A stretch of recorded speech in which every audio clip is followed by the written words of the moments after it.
Hello everyone, আমি শ্রাবণী। আমার একটি নতুন ব্লগে আপনাদের অনেক অনেক স্বাগত জানাই।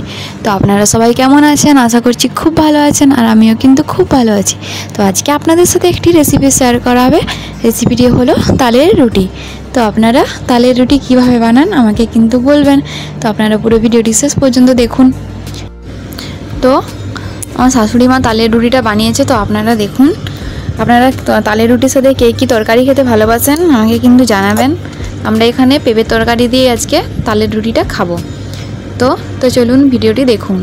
তো দেখুন, এখানে আধ কিলো আটা নিয়ে নেওয়া হয়েছে, আর 1 চামচের মতো নুন দিয়ে দেওয়া হচ্ছে, আর 1 চামচের মতো চিনি। তো এটাকে ভালোভাবে মিশিয়ে নিতে হবে।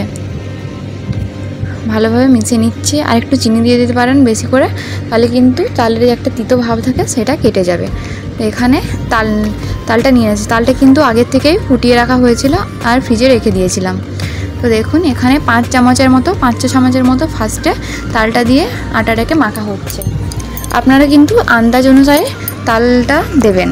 এখানে আপনারা যেভাবে আটা রুটির নর্মাল রুটির ডো বানান সেভাবেই কিন্তু এই ডোটাও বানিয়ে নিতে হবে। তার জন্য আপনাদের যতটা লাগবে মনে হবে ততটাই কিন্তু দিয়ে দেবেন। আমার কিন্তু একটা বড় গোটা তাল নিয়েছি, এখানে ফুটিয়ে রেখেছিলাম। তো আপনারা দেখতে থাকুন কতটা কিভাবে মাখছি। এখানে কিন্তু এক ফোঁটাও জল দেওয়া হয়নি, পুরোটাই কিন্তু তালটা দিয়ে মাখা হচ্ছে।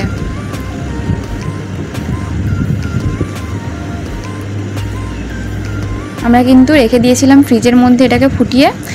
ফ্রিজের মধ্যে দেখবেন তালের মানে ফুটিয়ে রেখে দিলে অনেক দিন যায়, অনেক দিন ভালো থাকে, প্রায় 1-2 মাস আপনারা রেখে খেতে পারেন। তো দেখুন, ডোটা বানানো হয়ে গেছে প্রায়।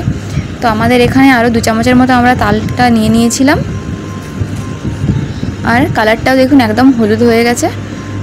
তো আপনারাও এইভাবেই পুরো ডোটা বানিয়ে নেবেন। দেখুন এইরকম, বেশি নরমও না আর বেশি শক্তও না। আর চিনিটা নুনটা কিন্তু আপনারা ব্যালেন্স করে দেবেন, যে যতটা মিষ্টি খেতে ভালোবাসেন। কিন্তু চিনিটা বেশি দিলে কিন্তু তালটা বেশি মানে রুটিটা বেশি মিষ্টি হয়ে যাবে। তার জন্য এখানে 2 চামচের মতো আমাদের চিনি দিয়ে দেওয়া হয়েছে। তারপরে ডো বানিয়ে নেওয়া হবে। এখানে লেচি কেটে করে নেওয়া হবে। তো এরকম রুটি যেরকম শেপের বানান সেরকমই লেচিটা কাটবেন। তারপরে রুটির মতো করে বেলে নিতে হবে আটা দিয়ে। আপনারা কিন্তু লুচিও করতে পারেন তালের এইভাবে তাল মেখে, তারপরে পরোটাও করতে পারেন ঘি দিয়ে। তো আমরা কিন্তু এখানে নর্মাল রুটিই বানাচ্ছি। তো আটা দিয়ে এরকমভাবে পুরো রুটিটা গোল করে নিতে হবে। আপনাদের কার কার রুটি গোল হয় আর কার কার হয় না আমাকে কমেন্টে জানাবেন। আমার কিন্তু রুটি একদমই গোল হয় না, আগে কিন্তু হতে চাইতো না, এখন প্রায় অনেকটাই হয় রুটি করে করে। তো দেখুন, এখানে বানিয়ে নিয়েছে রুটিটা একদম গোল করে, আর সেঁকে নিচ্ছে, তাওয়াতে দিয়ে দিয়েছে। তারপরে আবার এখানে রুটি বেলে নিচ্ছে, ওইটা অতক্ষণ হতে থাক। আপনারা কিন্তু পরোটাও এইভাবেই বানিয়ে খেতে পারেন, ঘি বা বাটার বা তেল লাগিয়ে। আর লুচিও কিন্তু হয় তালের। তো দেখুন রুটিটা কি সুন্দর ফুলে যাচ্ছে, খুব সুন্দর এইভাবে কিন্তু ফুলে যাবে, আর একদম খেতে কিন্তু নরম হবে। ভালোভাবে সেঁকে নেবেন, একদম নরম হবে, একদম তুলোর মতো। তো সব রুটিগুলো এইভাবে আমরা বানিয়ে নিচ্ছি। আপনারাও কিন্তু এইভাবে বাড়িতে বানাবেন তালের রুটি। এখন কিন্তু তালের সিজন চলছে, তার জন্য খুবই ভালো লাগবে খেতে। তালের রুটি, লুচি,